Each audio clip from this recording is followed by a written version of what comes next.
Therapy ले रहे हैं और क्या मतलब आस्पेक्ट्स हैं? बेसिकली इनको डायबिटीज़ है जी और डायबिटीज़ है, हाइपरटेंशन है, और दोनों की वजह से ही इनके किडनी के फंक्शंस कॉम्प्रोमाइज़ हो रखे हैं। तो हालांकि अभी ऐसा इनको कोई कार्डियक प्रॉब्लम नहीं है, लेकिन ऐसा यदि मान लो कभी कार्डियक प्रॉब्लम होती है तो he not be fit for stenting और बाईपास ऑपरेशन।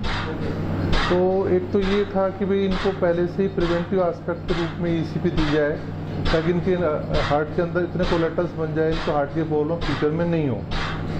सेकंड, कुछ स्टडीज़ ऐसी भी हैं जिसमें किडनी के फंक्शन भी इम्प्रूव हो जाते हैं। तो हमने सोचा कि यदि किडनी के फंक्शन इम्प्रूव हो जाते हैं तो ज़्यादा बेटर रहेगा। अब इनमें इनको करीब 20-22 दिन हुए हैं थेरेपी लेते हुए। दो इम्पोर्टेंट एस्पेक्ट हमको देखने को मिल रहे हैं। एक तो इनका ब्लड प्रेशर जो कि कंट्रोल नहीं रहता था, करीब 200 के आसपास रहता था ऊपर वाला ब्लड प्रेशर, और इनका कंट्रोल रहता है। Also we are giving medicine also, nephrologist का ट्रीटमेंट चल रहा है, डायबिटोलॉजिस्ट का ट्रीटमेंट चल रहा है, they are doing their best. But still क्या है कि ब्लड प्रेशर फिर भी कंट्रोल नहीं हो पा रहा था। अभी इनका 20 दिन से बराबर ब्लड प्रेशर हम चेक कर रहे हैं, कंट्रोल रहता है। एक तो पॉजिटिव पॉइंट ये है। दूसरा ये क्या है कि ज़्यादा एनर्जेटिक महसूस करते हैं। ये कहते हैं मैं भी घूमने जाता हूँ तो मेरे को थकावट नहीं होती है। ये भी हमको ये भी किसी न किसी रूप में हार्ट के फंक्शंस जो हैं वो इम्प्रूव हुए होंगे। जहाँ तक किडनी के फंक्शंस का सवाल है वो इनके बहुत सिग्निफिकेंटली कंप्रोमाइज़ नहीं है, बट आशा ऐसा है कि हो सकता है कि फ्यूचर में इनकी किडनी डिजीज़ आगे प्रोग्रेस नहीं करें, या यदि उतनी की स्टिल रहें या थोड़ी रिकवरी उसके अंदर हो जाए। वो नेफ्रोलॉजिस्ट देखेंगे 1 महीने बाद में, वो डिसाइड करेंगे कि भाई इम्प्रूवमेंट हुआ है, कि स्टेटस को है, या एटलीस्ट प्रोग्रेस नहीं कर रहे हैं। यदि किडनी फंक्शंस इनके नॉर्मल इतने हैं जितने रहते हैं या प्रोग्रेस नहीं करते हैं, वो भी हमारे लिए बहुत बेनिफिटेड है। और as a clinician I would say कि भाई यदि पेशेंट को फ्यूचर में हार्ट प्रॉब्लम्स नहीं हो, किडनी फंक्शंस से डिटोरेट नहीं हो, ब्लड प्रेशर फुल्ली कंट्रोल रहे और डायबिटीज भी फुल्ली कंट्रोल रहे, जो कि इनडायरेक्टली ईसीपी करती है, तो we are happy with that.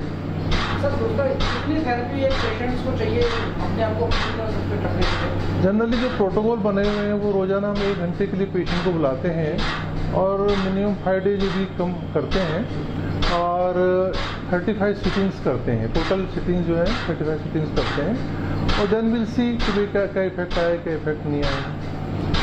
Future में कितनी पॉसिबिलिटी होती है सर इस तरह के पेशेंट्स का थेरेपी लेने के बाद हार्ट अटैक की? देखिए, हार्ट वाली जो प्रॉब्लम है उसमें well authentic double blind studies कर रखी हैं और कंपेयर्ड स्टडीज़ हैं कंट्रोल के साथ में।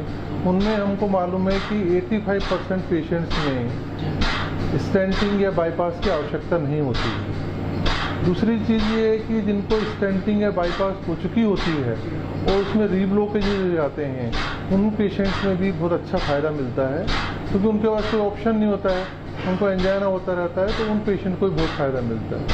तीसरा ये जिनके हार्ट के फंक्शंस कम हो जाते हैं, इसका एक इंडेक्स होता है इजेक्शन फ्रैक्शन।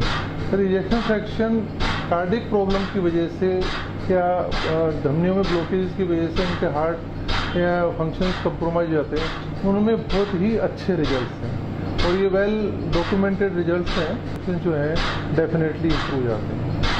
सर एक हार्ट पेशेंट सपोज करो कि 90% हार्ट डैमेज है, उन लोगों के लिए कारगर थेरेपी है कि अगर थेरेपी ले लें तो उनको स्टेंट की जरूरत न पड़े? डेफिनेटली क्या है कि यदि काफ़ी ज़्यादा कंप्रोमाइज्ड हैं तो वो पेशेंट कभी ऑपरेशन के लिए फिट होंगे ही नहीं। Not only cardiac operation, suppose करो उनको अपेंडिक्स का ऑपरेशन भी कराना पड़े तो वो भी फिट नहीं होंगे। तो ये क्या है कि सपोज करो ईसीपी उन पेशेंट में करा देते हैं और उनके हार्ट फंक्शन इम्प्रूव हो जाते हैं, तो एटलीस्ट वो ये किसी भी इमरजेंसी के लिए प्रिपेयर्ड रहेंगे और कोई भी ऑपरेशन करा सकते हैं, पहली चीज़। दूसरी चीज़ क्या है कि तो कंप्रोमाइज हार्ट के फंक्शंस हैं, उनके हार्ट के फंक्शन 20% रह जाते हैं, even then you want to do bypass operation, तो क्या करेंगे?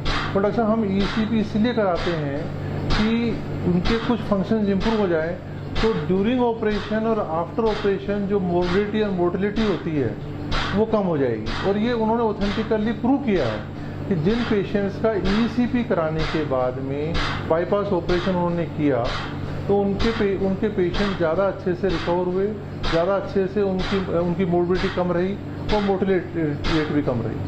Thank you sir. जी, मेरा नाम राजेश भार्गव है। जी एज कितनी है आपकी? I am 58 years old.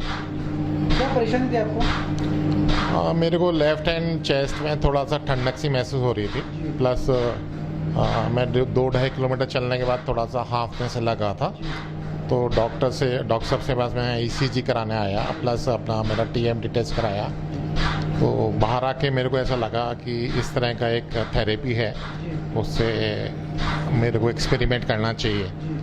तो फिर मैंने डॉक्टर साहब से राय ली, और बीइंग डायबिटिक पेशेंट मेरे को लगा कि फ्यूचर में मेरी सेफ्टी रहेगी हार्ट की, कि उसके चांसेस बहुत ज़्यादा हैं।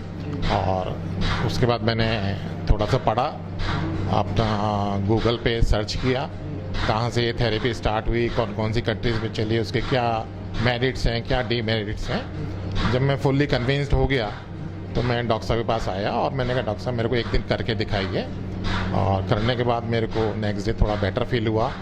5-7-10 दिन बाद मेरे को जो चलने में परेशानी आ रही थी 2-2.5 किलोमीटर, वो परेशानी ख़त्म हो गई। और सबसे मेजर पॉइंट कि इसके पहले, इस थेरेपी लेने के पहले मेरा BP 200 प्लस जाता था, और अभी लास्ट 20 डेज़ हो गए मेरे को, करीब 20-21 डेज़, अभी वो 130-80 पे आ गया है। और लास्ट 20 डेज़ से ऑलमोस्ट सुबह शाम में 2 बार लेता हूँ, तो 130-80 मेरे को मिलता है। तो that is the best point. Secondly, जो चलने में थकान हो रही थी वो ख़त्म हो गई। मेरे चेस्ट में जो मेरे को ठंडक महसूस होती थी वो ऑलमोस्ट ख़त्म हो गई, और I am more energetic nowadays. इससे पहले भी कहीं चेकअप कराया था हमने इसके लिए, थेरेपी लेने से पहले? किस चीज़ का चेक? आई एम डायबिटिक, मेरे रेगुलर चेकअप होते हैं जी। तो कितनी थेरेपी अभी तक टोटल ले चुकी हैं हमारे पास? अभी ये वाली थेरेपी की बात कर रहे हैं, ये करीब 22 सेशन हो चुके हैं जी। ये ECP के बारे में कैसे मालूम पड़ा आपको कि ये थेरेपी? मैं डॉक्टर साहब के वेटिंग लाउंज में बैठा हुआ था, वहाँ डॉक्टर साहब की मैंने एक मैगज़ीन देखी, मैगज़ीन देख के वो मैगज़ीन मैं घर ले गया था पूछ के। और फिर मैंने उसको 1-2 दिन थोड़ा गूगल सर्वे किया, चेक किया कौन सी कंट्री में स्टार्ट हुई, तो वहाँ के पेशेंट्स का क्या जो रिजल्ट्स थे और उनकी जो पेपर्स इस पे जो पब्लिश हुए वो मैंने पढ़ा, पेशेंट्स का परसेंटेज पढ़ा, उसकी क्या डीमेरिट्स हो सकती है, मेरी बॉडी को कहीं कोई नुकसान तो नहीं हो सकता, वो मैंने चेक किया। जब मैं फुल्ली कन्विंस्ड हो गया कि भाई इसमें कोई आफ्टर इफेक्ट या साइड इफ़ेक्ट्स नहीं है, मेरी बॉडी को ओवरऑल एडवांटेज ज़्यादा है, तो मैंने अडॉप्ट कर लिया, और आई एम वेरी हैप्पी। कितना फर्क है पहले और अब में, कितना चेंज आपको दिखा? भैया, सबसे ज़्यादा इम्पॉर्टेंट बात है कि मेरा BP पूरी तरह से कंट्रोल्ड है। मैं 4-5 किलोमीटर डेली वॉक कर रहा हूँ, मेरे करीब 8 से 10 हज़ार स्टेप्स होते हैं, वो मैं इजीली कर लेता हूँ, मेरे को कोई थकान नहीं होती। Plus I feel more energetic. मेरा डायबिटीज़ होने के बावजूद मेरी डायबिटीज़ भी कंट्रोल है। अभी 6.5 मेरा एवरेज चल रहा है जी। ठीक है, thank you so much. Thanks. बोलना चाहूँगा कि थेरेपी से ज़्यादा डॉक्टर साहब में जो आस्था और विश्वास पेशेंट का होता है, वो एक मिरेकल की तरह काम करता है। आपको लग रहा होता है एक शक्ति आपके साथ खड़ी है, और मुझे यहाँ आके लगता है कि मैं वर्ल्ड क्लास ट्रीटमेंट में ले रहा हूँ। तो मुझे शुरू में नहीं लगता था मैं रेगुलर आ भी पाऊँगा क्या, लेकिन अब मेरी फर्स्ट प्रायोरिटी मेरी हेल्थ हो गई है। Thank you.